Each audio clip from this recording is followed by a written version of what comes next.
Hey, I'm Husban.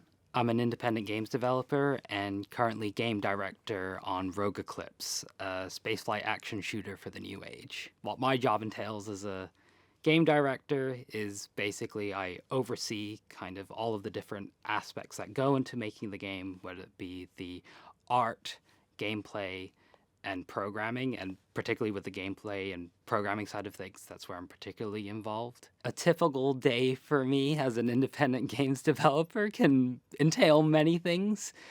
Some days I'll be involved with looking at how certain starfighters or spaceships look in the game, um, or I'll even be involved with trying to figure out how on earth I make an explosion look good on certain days. So it's quite a lot of variety, and it's quite exciting, but it's also very chaotic. My best advice would be to just literally just start trying to make things.